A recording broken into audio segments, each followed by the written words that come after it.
Yes, West Ham Network, it's Holly, and today I am going to be reacting to some of your comments about recent performances and the West Ham captaincy debate. Let's go.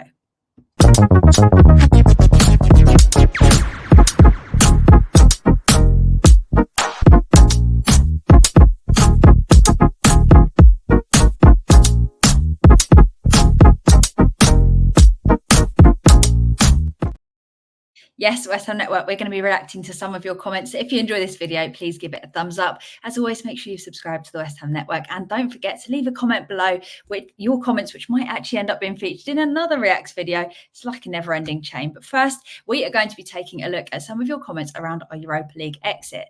So I spoke in a video about how proud I was of that performance against Leverkusen, but Spiderfingers here brings up a valid point, what a name, about substitutions and game management, saying that had we had players that could have come on with fresh legs and potentially made a difference and used those players, it would have actually helped us. So first of all, for me, the issue was that we didn't have any players capable of changing a game that we could bring off the bench. But when you do have 11 men on that pitch that are out on their feet, you have to ask the question of whether bringing on absolutely anybody would have been better than having the likes of Alvarez playing despite being absolutely exhausted. Now, playing devil's advocate here, despite being tired, quite a few of the players that on that pitch, they do still have the ability to sort of pull something out of the bag and grab a goal, however tired they are. But if we had subbed on some of the youngsters, I'd love to think that they could have found a goal from somewhere.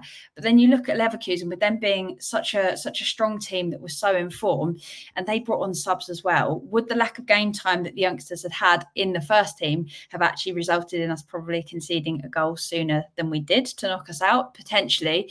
I think I'd have probably made one or two subs around the 70th minute when we started looking really, really tired. The players that started looking the most leggy, because we still had the likes of Ward-Prowse and Kudus who were really chasing down, but you could see that some of the players looked extremely leggy. So I think that's probably what I would have done slightly differently. Very, very good point to bring up, though. Then Seaside Hammer here brought up another point about players getting themselves sent off.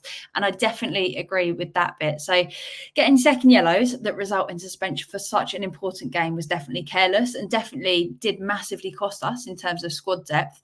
Now, I'm not saying that it would have solved every issue that we've got right now, but if we had those two, we'd essentially have had two more quality subs that we could have used and made the most of. Plus, if we'd not got unlucky with Dinos and Phillips being injured, you could argue that our bench wouldn't have looked half as worrying and would have brought a lot more when we could have brought people on. So I completely agree that I think getting people sent off, terrible decisions. Second yellows as well, it's so avoidable. It's not a split second decision. You know when you're on one yellow, and it's so important that you don't get sent off. You've got to be careful, and we did not do that, unfortunately. And I do think it did cost us, obviously, two massive players for us that would have helped in terms of being in the starting 11, not even just on the bench. But it would have meant that on the bench, we could have probably brought on a few more quality players, and maybe it would have meant we made earlier subs. Maybe it wouldn't. You never know.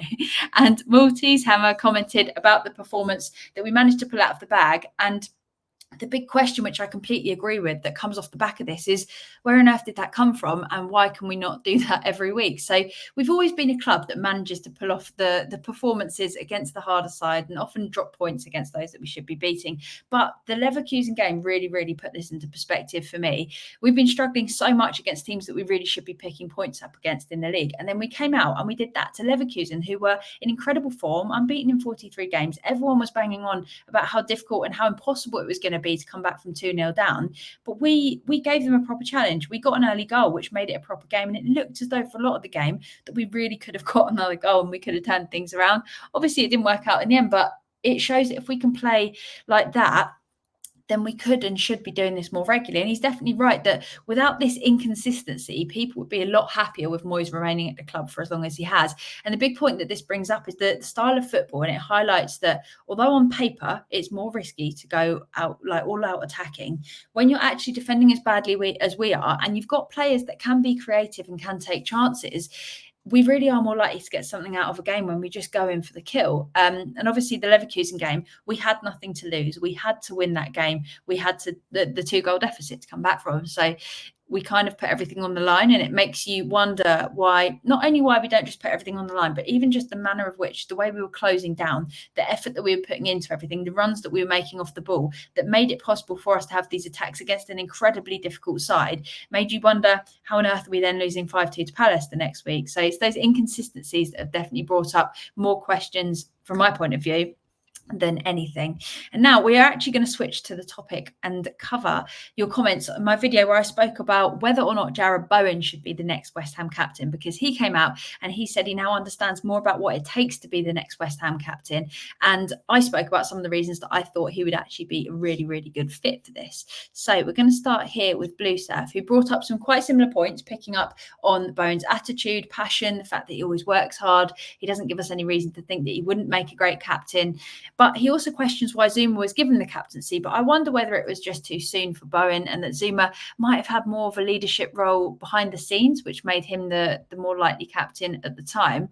But with Bowen saying that he now actually gets what it takes to be a captain at West Ham, I'd be pretty keen to see him get there and on the pitch, even before he's captain, just boost others' morale and show us what he can do on the pitch in terms of sort of picking people up when we are struggling motivation wise.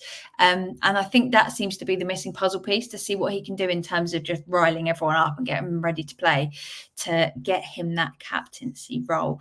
And then Alan here also said that he feels that the captain should always be at the back of the field. So while these players do have a better view of the game, and I just still think the personal traits that a player has a far bigger impact on whether they'd be a good captain or not, regardless of where they are on the pitch. I'm not saying you wouldn't have a better view of the whole pitch and what's happening at the back, but you could argue that in midfield, you're actually closer to communicate with more players, I suppose, rather than having to pass messages on to try and hype people up. But in my opinion, I think that the manager should be looking out for any issues in gameplay and fixing those and switching things up as needed. And the captain should be hyping the team up, making sure everyone sticks to what the manager's been saying, and just making sure everyone's putting in 100% and encouraging those on the field of play. But let us know your thoughts in the comments. Is it more challenging for somebody to captain well if they're on the wing? And is it that much more difficult that you would say not to make a winger the captain, even if they've committed their future to the club long term, like Bowen has, even if they seem motivated, they're always chasing down to the final whistle? Would you still choose somebody that maybe doesn't have quite as many good attributes but has a better view of the game? Let us know down below in those comments. And then last but not least, I'm not even going to try and pronounce this username, but there's an argument for Bowen focusing on his game instead of leading a team. So the question is, does being captain actually distract from your game, or does it add to it? So obviously he said that Edson Alvarez would be his choice. But for me, I think this depends on the player and the passion that they've got and the ability to still captain the team. So if they want to give everything for the club, I feel that it actually adds a good type of responsibility and it fires up the rest of the players. But I think if they're the kind of player that's then going to focus only on being a captain and not focus on what they're actually doing in the moment, I would say that it is negative and detrimental. But someone's got to be the captain. And for me, it should be someone that's passionate. When we had Noble, what we had was somebody that would live and die for West Ham. And I think that naturally meant that obviously players looked up to him, but players understood the second they joined the team what it meant to be a West Ham player. And I feel like that's partially something that we have lost over the last few seasons, where new players are coming into the team. And I'm not sure we've got that identity where they come in. Like we all saw Noble telling all the youngsters to make sure everyone cleans up after themselves after games. Just bits of responsibility that I think the average footballer probably doesn't naturally have. But having someone at the club that literally almost onboards them and says, this is why you need to be proud to play for West Ham and give everything, full 90 minutes, that might be something that we're missing slightly. And I think personally that Bowen would be a good player to do that. But he is a little bit on the quieter side. So it'd be interesting to see what he can do in terms of hyping players up on the pitch and then seeing how he can bring that into a captaincy role. But I think he'd be fantastic. I think he embodies West Ham in many, many ways. Obviously, he's got Danny Dyer as a father-in-law, so he can't escape either, which is always a plus. But let us know in the comments, what do you think? Would Bowen make a great captain, or would you choose somebody else? And if you would, and even if it's Bowen, why would you have that choice of captain? So that is all from me for now, but tune in at 5 p.m. where I'm going to be running through your Hammers headlines. Make sure you've given this video a thumbs up if you've enjoyed it. Don't forget to leave your comment. And until next time, have a brilliant day and come on you Irons.